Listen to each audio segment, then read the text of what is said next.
picturesque and inviting to all who meander through its tranquil walkways, St. Kitts Independence Square is the chosen home for a monument to the abolition of slavery and the slave trade. UNESCO, a specialized agency of United Nations, declared the year 2002 United Nations Year for Cultural Heritage and provided initial funding to St. Kitts to launch this project. Back in December of 1999, a proposal was submitted to the Permanent Secretary of Tourism and to the Minister in reference to upgrading Independence Square by adding statues and plaques which can narrate our history from slavery to independence. This was accepted by the Permanent Secretary and the Minister and gave me the okay to go ahead and find sources of funding, etc., to go ahead and do that. From some background information I had before approaching the Permanent Secretary, I knew that UNESCO had a fund set aside for places on the slave route, anywhere on the slave route, to upgrade them in order to do just the sort of thing that we were looking for. So the proposal was submitted to UNESCO in 2000, in January of 2000. We got it right at the deadline for that submission year.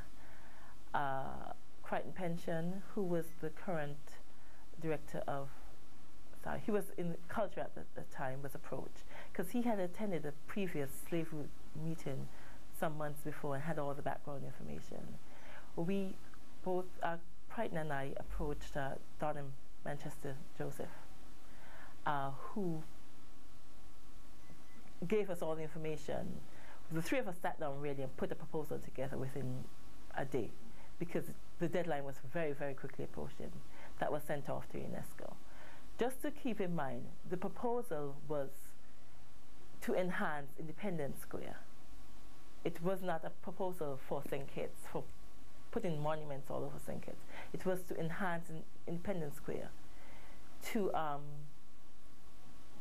so it could be a place of for the public, a peace area that we would enhance as a place where slavery occurred. It was,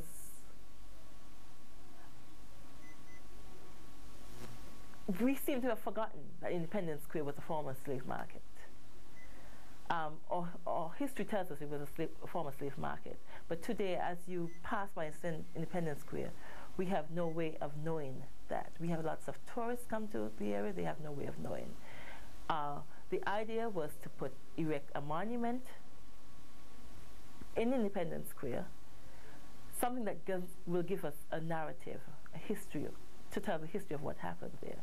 We also wanted to do plaques around the square, the houses on the square, etc., to say what the houses were used for. It was on the proposal of Haiti, which I think you've heard about before, and the African countries who are the initiators of the project, that the General Conference of UNESCO, during its 27th session, approved the implementation of the slave route project.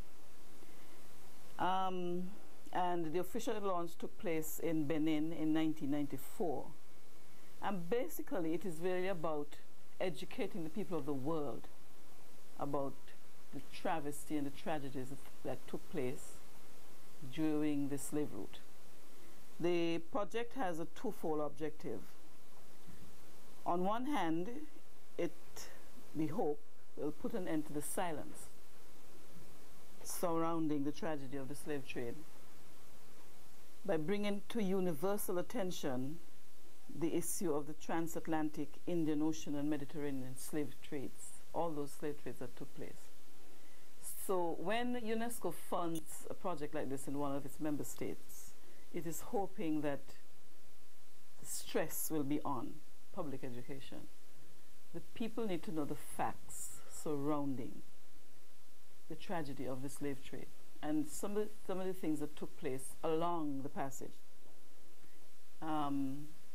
People, thousands and millions of Africans were taken from their homes in Africa and brought along this journey to islands in the Caribbean and islands in other parts of the world, countries in other parts of the world.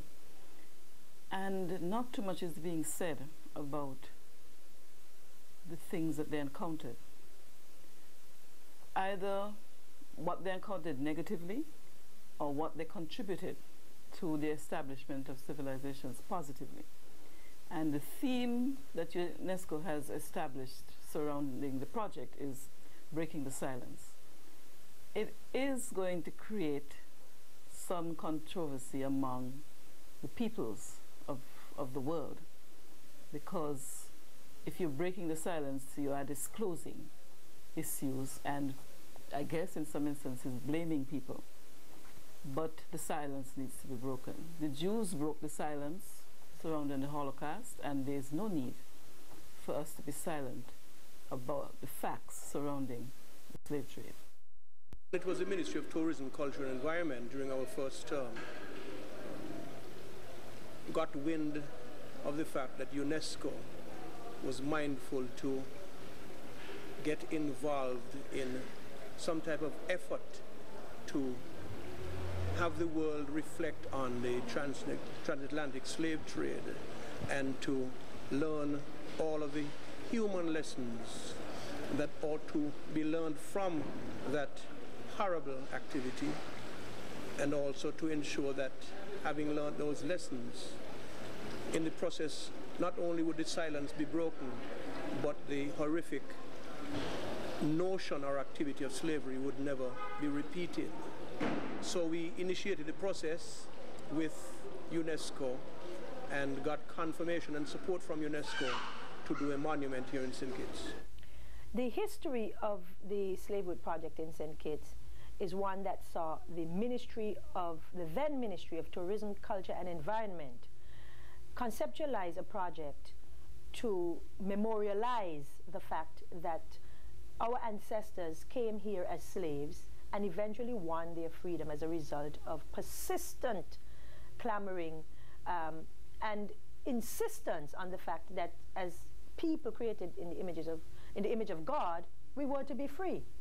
I believe that the role of this ministry, since tourism has the ministerial responsibility for spearheading the Slavewood Project in St. Kitts, the role of this ministry is to collaborate and fully support all initiatives that will result in the establishment of a monument to the abolition of slavery, and a monument that will celebrate the fact that though we may have come here as slaves, today we are a people free and proud. The role of my ministry is to collaborate on all energies, especially those with regard to awareness, sensitization, education, and all efforts that will result in our people knowing what the monument will symbolize for all. Independence Square appears to be a peaceful space where you can see people enjoying its pleasant surroundings, but behind this facade lies a tormented past. We know all the horrors which went on during the transatlantic slave trade. Because St. Kitts was small, the British were able to exert greater control over slaves in St. Kitts. That is not to say that there weren't attempts at resistance and rebellion, because we know the story of Marcus, King of the Woods, who was a slave at Cunningham Estate in Keon, and who, along with a band of fellow slaves, resisted the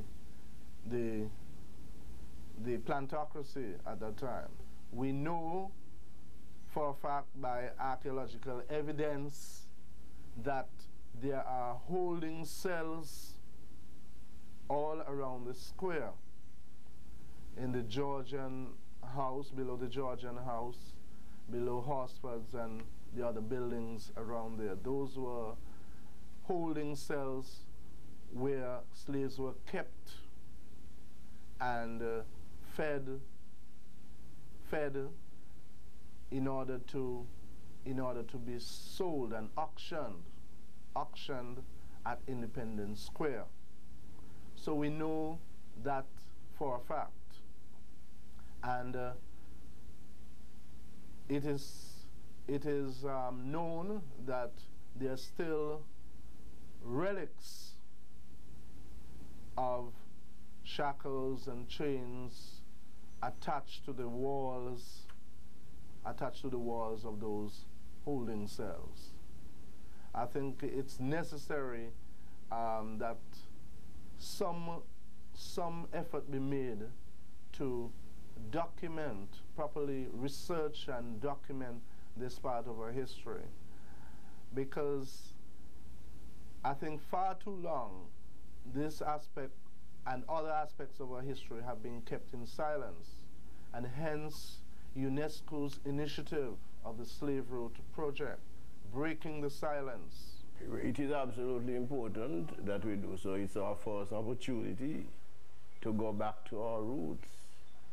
I mean, for centuries we've been out here trying to get back, and many of our ancestors would have liked to go back. How they longed to go back to Africa, and they had to die in cane ranges in the Caribbean, because when they became useless on the plantation, they did not get a decent death. They did not die in bed and get a decent burial. They were driven off the plantations to wander around the cane ranges, to be eaten by hogs and wild dogs. And the spirits of our ancestors are still roaming about, wishing they could rediscover the land of Africa. And I believe that it will appease them, because I believe in these things.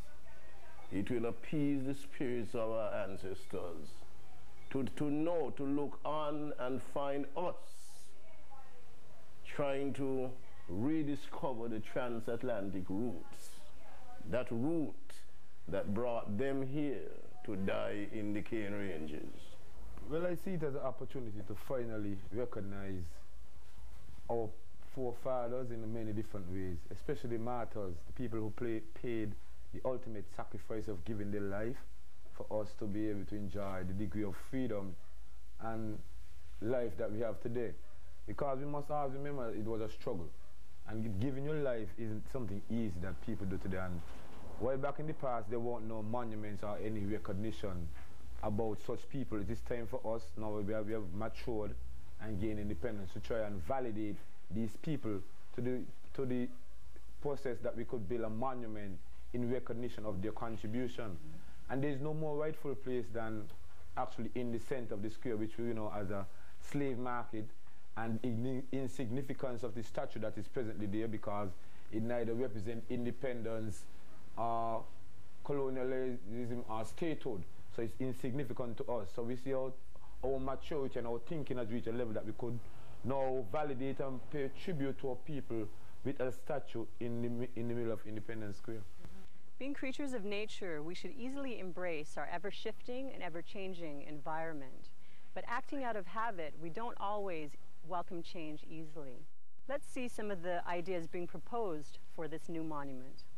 Myself and Mr. Crichton Pension was commissioned with the responsibility of co-chairing the creative team for this particular project. And we immediately went about establishing our members by drawing from a wide cross-section of our artistic community.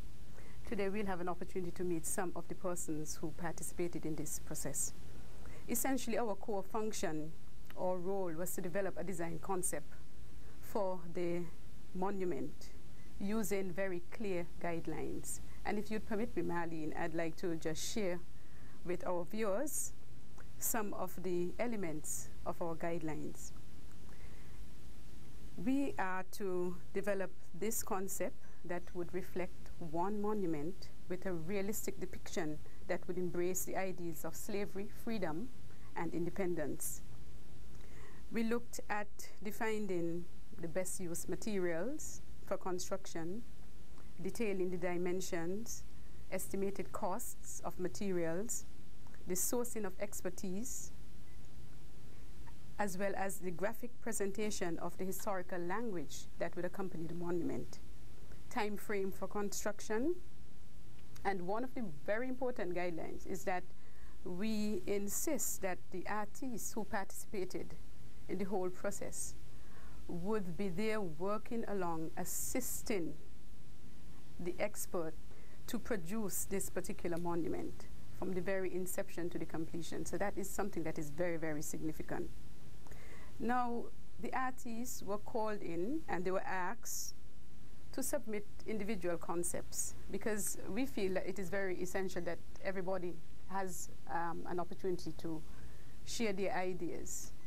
She introduced to me the Slavehood project and what it was all about, and she gave me the ideas and what they were expecting. I asked me to put my ideas together to get a design for the monument, and we did that, and we came up with this. Well, my contribution was connecting the drums towards the piece of work here. It's like the drum is a connection to Africa. Our roots are from Africa, and I think it best to put the drum there, you know what I mean? Because after freedom, you must get some kind of music to marry up the soul, you know what I mean? Well, I was, as a potter, sculptor, so on, I was approached by Orly Lamb, Buchanan Lamb, sorry, and I was asked, we were given a briefing about the project, and was asked to come up with a sculpture, a miniature sculpture that would depict what our view of the monument should be. The whole monument is a very symbolic project.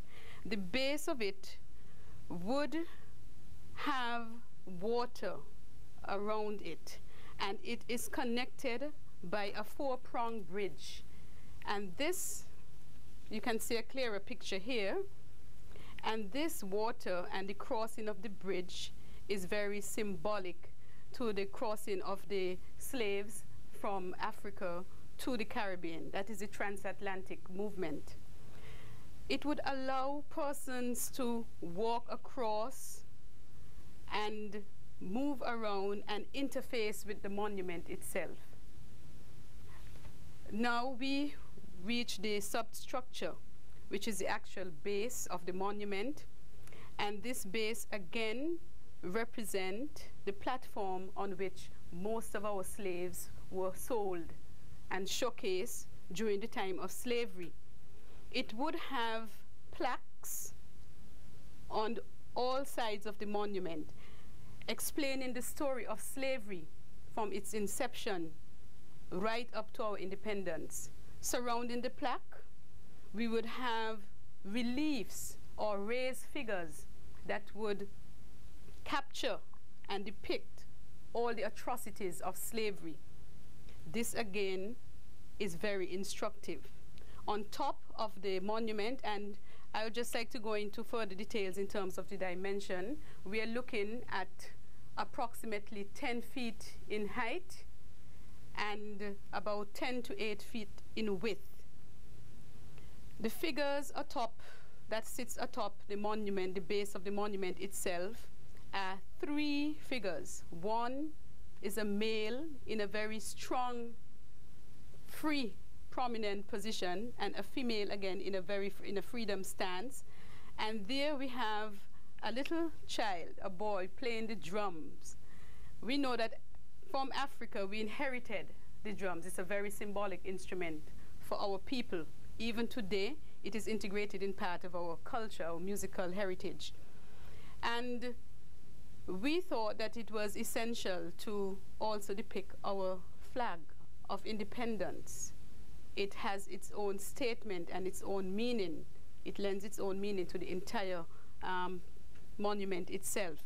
And these figurines would stand at a height of approximately 8 to 10 feet.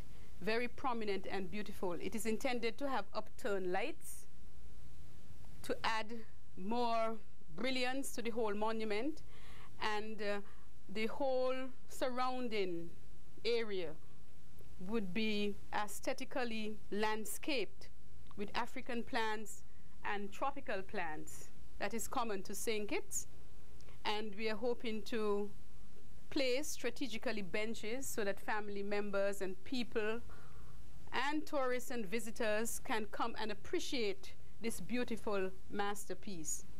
So you can see that this entire project in itself should be something that is exceptionally unique and powerful, and hopefully a work of art that would be appreciated not only for its significance and its meaning to our people today, but for generations to come. The concept of erecting a monument to the memory of anyone or anything that has significantly shaped a person or a country is highly commendable. But the reality of this great task is that it is a long and arduous road that must be traveled before it is manifest itself in all its glory. The physical planning division is divided into two sections, the development control section and the development planning section. The development control section is responsible for reviewing all applications with respect to building permission. The development planning section deals principally with land use zoning. So we do future land use zoning for different settlements in St. Kitts.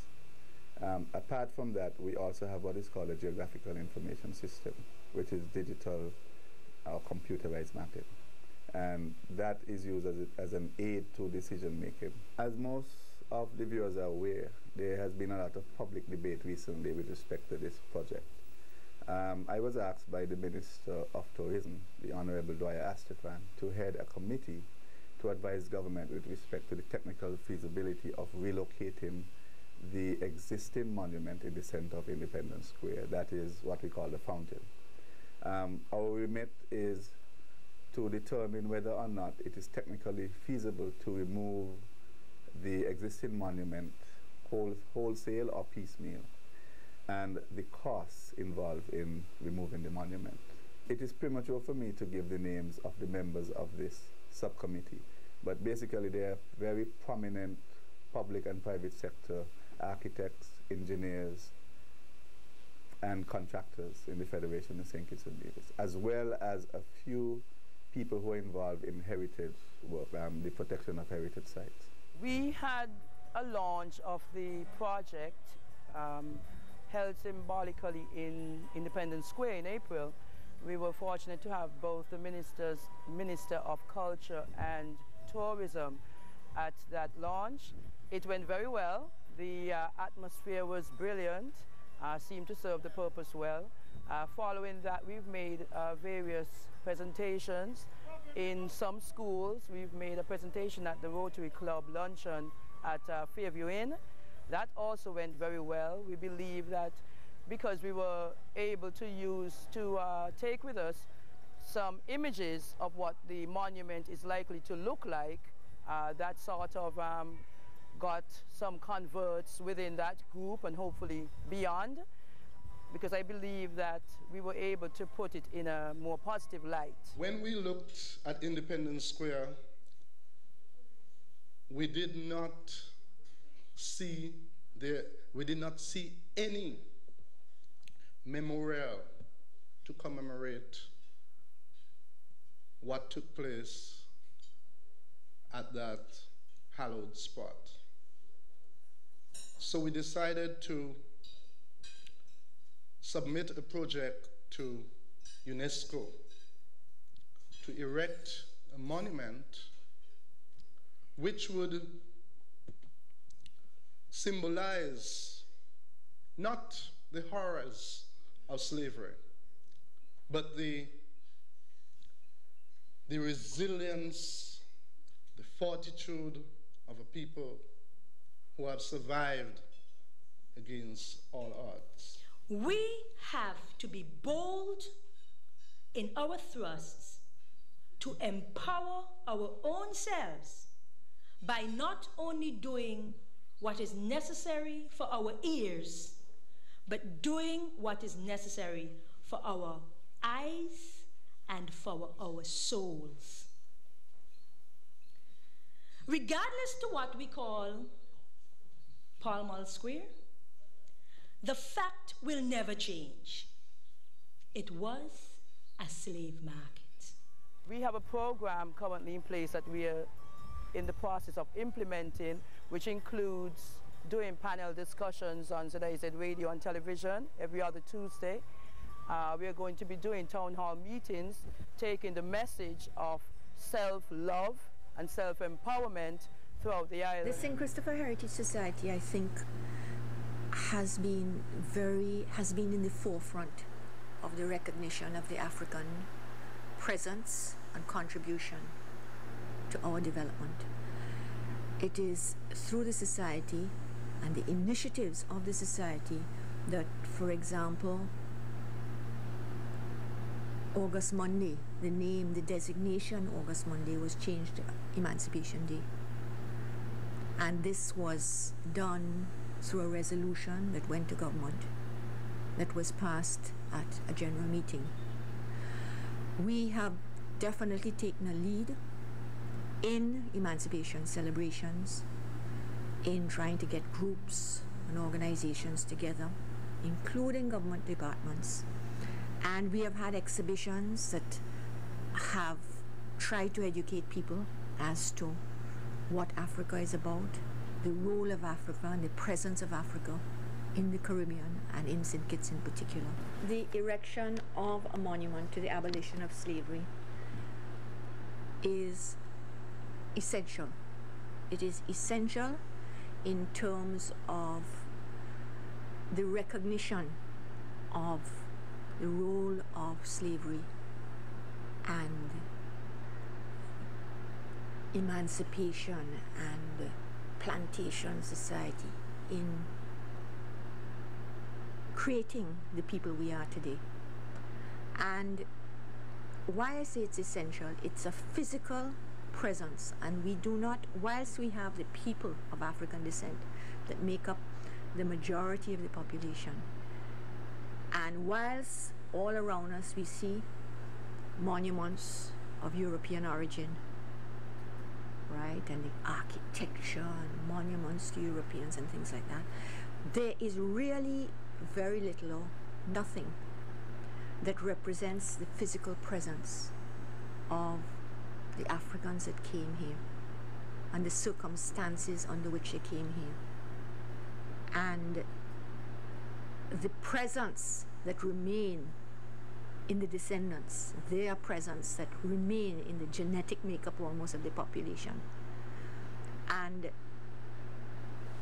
this presence, the presence of a monument that represents the people of Africa who were brought here under these terrible circumstances, but who have become Caribbean people in all sense of the word, and this is now their world. I think it is important to have the erection of a monument as a reminder and as a recognition of the role they have played in our history and culture and the development of culture. All of us, whatever our origin, the African contribution is very much a major ingredient of Caribbean culture and Kittitian culture, of course, which is part and parcel of that. Therefore, it is right that such a monument exists. I'll be frank with you, I've not tried to personalize this in terms of what it would mean to me as an individual. But I certainly feel that it is something which should be done and something which ought to have been done, in the sense that it says so much about our history, our culture, and about us as a people. And I think what the monument will be trying to do is to capture some sort of vision of the past and to project that vision into the future, so that it might speak to us now, it might speak to our children and grandchildren. And I'm hoping that fundamentally it will serve two purposes, and these are important to me. One would be inspirational. I think the monument should evoke certain emotions in us as a people. If it doesn't do that, I fear that it could be worse than useless. it to be just a block of whatever. But I think that it should evoke certain emotions in us. I think, for example, it should tell us something about ourselves, how we have become what we are. I hope also it would capture something about, it's an indefinable something which I can't really put my finger on.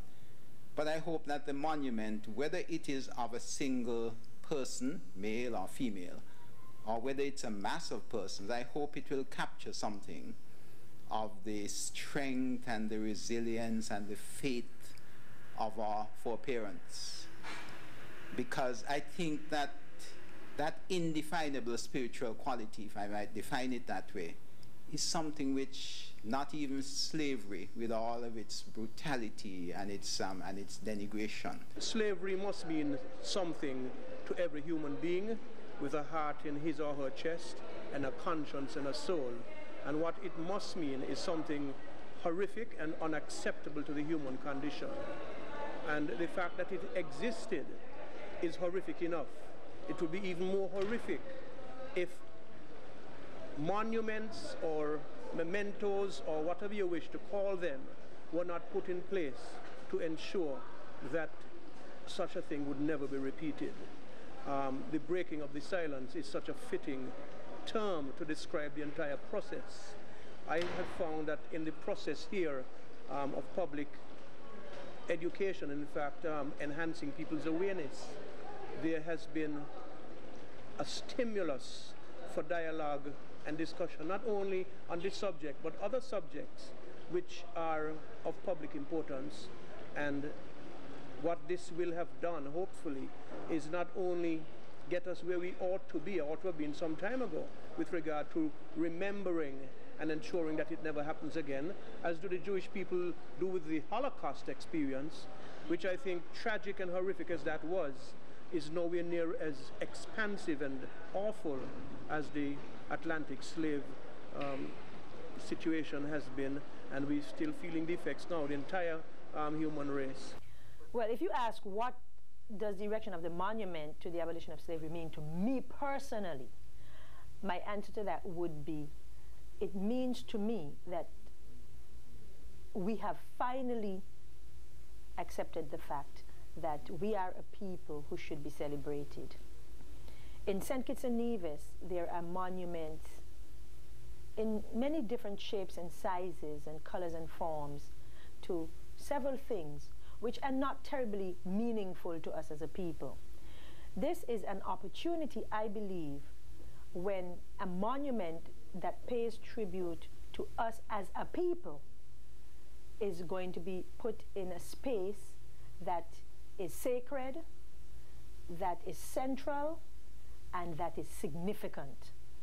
What it means to me, therefore, is that I can feel vindicated and I can feel validated in a tangible fashion. I hope that in addition to what it will mean to me personally, that it will have added significance to my children and to my children's children. So for me personally, it will be a legacy that I would have seen get life in my own lifetime, and something that did not happen and potentially could not happen in an era that was before my time. We have the opportunity, we have the means, we have the knowledge, and we have the history that supports a monument to our people. Although innocent in its purpose and intention, the erection of this monument has been shrouded in controversy. But there couldn't be any other place. Independence Square was where our ancestors first put their foot down on earth. I imagine some of them must have kissed the ground after that grueling journey across the Middle Passage. Although they hated the fact that they were so far away from Africa. It was the first step on land, on that square. And what they met there was not anything great. They knew they would be auctioned off. The masters and the masters' sons would come to examine them. Examine the gold, examine the men, to take them out to the plantations, to live for the rest of their lives. But it was from that place that they were taken. So what other place? If we are talking about establishing a monument to our ancestors, where else in St. Kitts could we put that monument but at the place where our ancestors first put foot on land? And with this project, do you believe that this is just the first step? It has to be a first step. There are going to be many other steps. Matter of fact, I listened to a very intelligent suggestion the other day that a monument should be built to all the slaves. There is a roll of every single slave who lived in St. Kitts in 1800.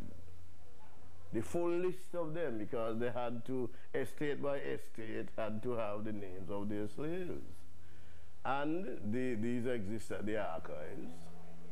And what we have to do is to make our children in schools and their parents aware of the existence of this list of our ancestors. And let each Kittitian adopt an ancestor and build a huge monument with their names on them, the names of our ancestors, something very much like the Vietnam Memorial, with the names of these thousands of black people who lived in St. Kitts during the days of slavery. This could be another step. This could be a shrine. Our people would go there instead of going down to that war memorial to memorialize the white people who died to protect other white people in Europe. Because every name on that place down there is a white person's name. There's one black person, he was shot, he was court-martialed because he smoked cigarettes in the trenches. I understand he was the only black person there. And instead of having our children go year after year to keep a service at the war memorial, we can have our people make a big thing about the slave memorial, with all the names of our thousands of our black ancestors. Some of them are people who we may have sprung from. So that this thing in the square is just a small beginning, and it is an important small beginning.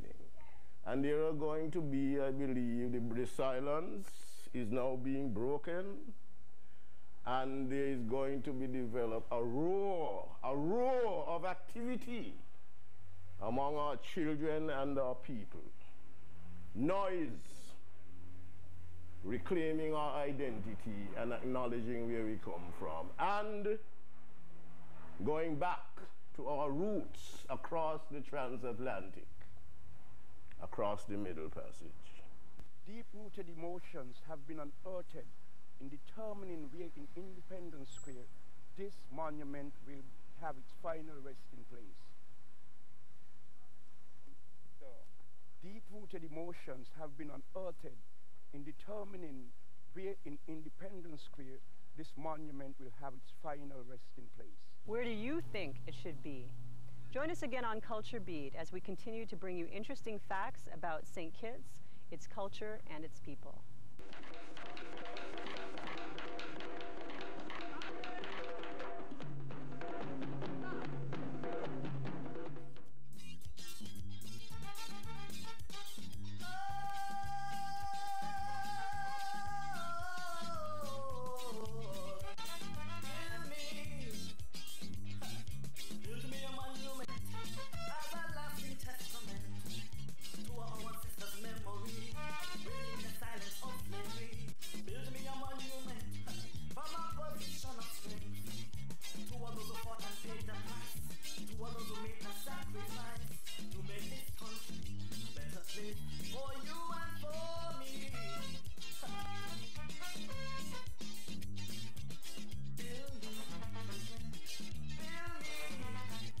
Build me a monument of slavery.